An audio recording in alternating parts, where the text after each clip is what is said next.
ìwọ ni wọ́n fòbò lọ ó wù ẹ́ kó dó láàrin ó dẹ̀ fi sí fún ẹ kò káyé èmi ò jí sọ̀rọ̀ ó kó ló pa yín pọ̀ mi ò jí sọ̀rọ̀ dé level yẹn call girl ní fáwọn láàrin tó bá wá London ọmọ tó máa ń gbé fún wọn tó máa ń dó. Bukola Jesse mo ṣe mọ̀ pọ̀rọ̀ máa ń dùn fòkú ṣe yín ni o mímọ́ mélòó lára bí mímọ́.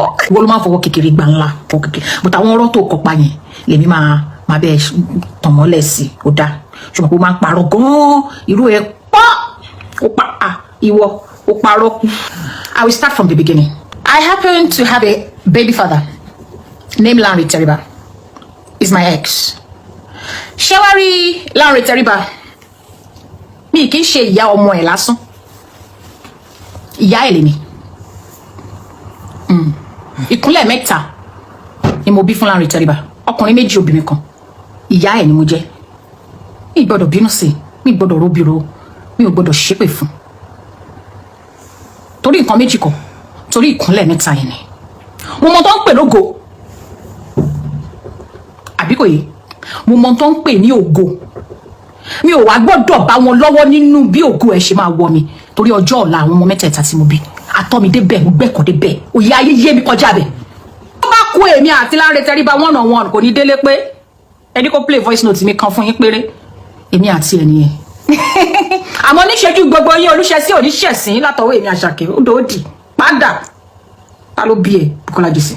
Aláyé ni now nínú ayé kò kéré now, he's a big boy, fine boy dẹni.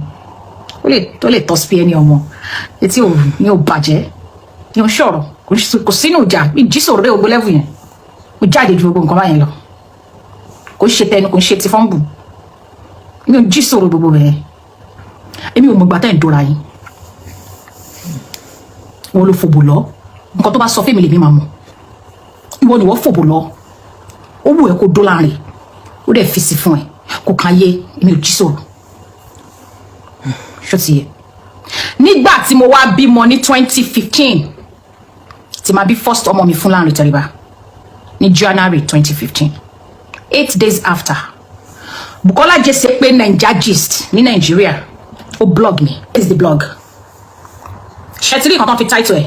Only Lanre Teriba girlfriend delivers 7th child in London. Married gospel singer impregnate mother of 4. Ṣoré mi ò ń jiyàn kankan. Èmi ò ń debunk kankan. Ọmọ ni mo dún kó máa sọ fún mi pé mo dún bàbá aláku ẹ̀. Èmi ò jí sọ̀rọ̀ dé gbogbo lẹ́fún yẹn. Ìgbà yẹn Bukola Jesse ò mọ ibi tí mò ń gbé pé Basildin. Ó pè ní Bedford fún wọn nígbà yẹn. Wọ́n blog mi, wọ́n drag mi. I don't know anything about social media at the time. Lanre made it known to me that Bukky ló ṣe gbogbo nǹkan tí mo sọ yẹn. Mo ní who is that Bukky? Ó lọ́mọ kan tó ń gbé ní Manchester ni. Ó ní ó fẹ́ dóhùn. Ó ní but òun ti sá fún. Ó ní cause òun ò lè ṣiṣẹ́ yẹn. Normal ọkùnrin máa sọ bẹ́ẹ̀ ṣe get normal. Kò ní dúró níwájú ìyàwó ẹ̀ kó sọ pé òun dó ọmọ ilẹ̀ náà. Mo ní okay. I don't know Bukola Jesse. Bí mi ṣe ṣe sí tó London mi ò mọrú ẹ̀. Ó bá Lanre jà ẹ̀ drag ẹ̀ and everything. Ó kó ló pa yín pọ̀ mi ò jí sọ̀rọ̀ dé level yẹn. Call girl ní fáwọn láàrin tó bá wá London. Ọmọ tó máa ń gbé fún wọn tó máa ń dó ṣeré. She understand. 2017 ìṣẹ̀lẹ̀ ńlá ṣẹlẹ̀ sí mi. Àkọ́bí mi ó sick sickle cell ni ó kú ní March. Ẹni Ọlọ́run ti gbèjà ìjà pé pariwo. Àkọ́bí tèmi ò tí ì wọlé wọn tí ì sín nígbà tó ti ń drag mi ní 2017. Ọmọ òun ló padà jèrè yẹn. Ọmọ kan ṣoṣo tó bí sáyé ó padà jèrè yẹn. Ó sunkún lórí àbó sunkún. Omi jábọ́ lójú ẹ̀. Ó sọ ẹ́ dẹni yẹ̀yẹ́ láwùjọ. Ó sọ ẹ́ dẹni ìtìjú, ẹni ẹ̀sín. Ó fi ẹ́ ṣẹlẹ́yà. Ó padà gbèsè àbó padà gbèsè láàyè. Ó mọ̀ túmọ̀ nǹkan tí Gbémilékè ṣe fún ẹ. Tó o bá mọ̀ túmọ̀ nǹkan tí Gbémilékè ṣe fún ẹ ni wàá ní tìjú díẹ̀ tó bá ń pe èrò lórí social media ò ní wáta. Àmọ́ ò ní tìjú.